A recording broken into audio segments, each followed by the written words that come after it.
Okay, hands down, the Oba Femi versus Brock Lesnar build has been the best build for WrestleMania 42 so far. Now, I'm recording this on the 30th, Monday in the afternoon, so I haven't seen the MSG Raw where they're both going to be there. So, yeah, it's possible that they completely shit the bed tonight, but I don't think that's going to happen.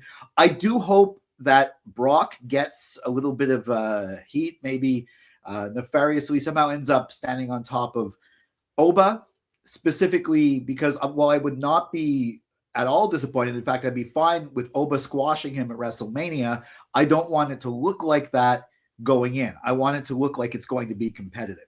But of the other builds, okay, let's see, we have Punk versus Roman. Now, that's been good. That's been intricate. There's been a lot of levels. I'm actually really into it, the involvement of the Usos, possible reformation of the bloodline, that whole stuff. So I'm liking it, but it's not the tops.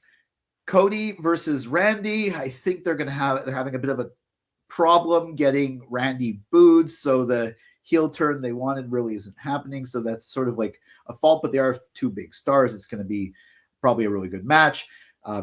Stephanie versus Liv. I like it. I like the build so far. They got to kick it more into gear. They have the personal stories. They have good stuff like that. Rhea versus Jade. It could use a little work, and I think the baddies are going to help, but I think that match is going to be great in the ring. But yeah, Brock versus Oba has been so simple. Just look at the very beginning, the very first, Brock came out. A whole bunch of people were, Seth Rollins and all those people there. Brock goes through a whole bunch of people, is looking really scary at Seth Rollins. But then the swerve, no, it's Oba Femi, and Oba Femi just destroys him.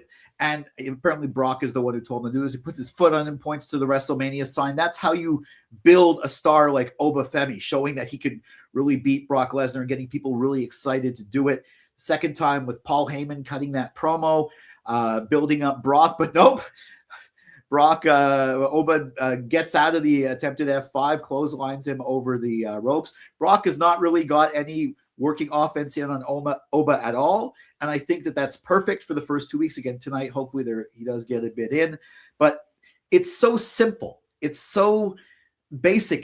They don't have like personal issues with each other. It's not like Oba hates Brock Lesnar. He just sees him as a challenge. It was the whole open challenge thing. I think it's working a lot better that they let us know who it is and built to it than just having Oba show up at WrestleMania, because that would have not really given the excitement behind this match. Now, the match itself, I think we're in for a good time, not a long time. I hope it doesn't go over 10 minutes, and it could even be a squash.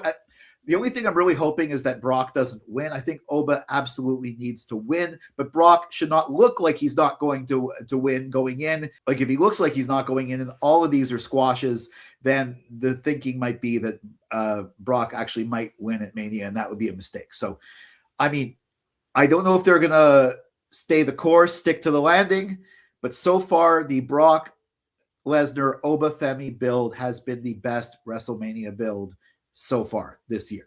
And I think it might be overall the best build when we get to Mania. Do you agree? What do you think is the best build? Let me know in the comments. Make sure you like, share, subscribe, ring that bell for notifications for all my wrestling hot takes, cold takes, simmering takes, wrestling opinion pieces, WWE premium live event prediction and review videos, and assorted thoughts on SmackDown and Raw. I'll catch you in the next video. Until then, for Silo Voice Studios in Montreal, I'm Jason C. McLean.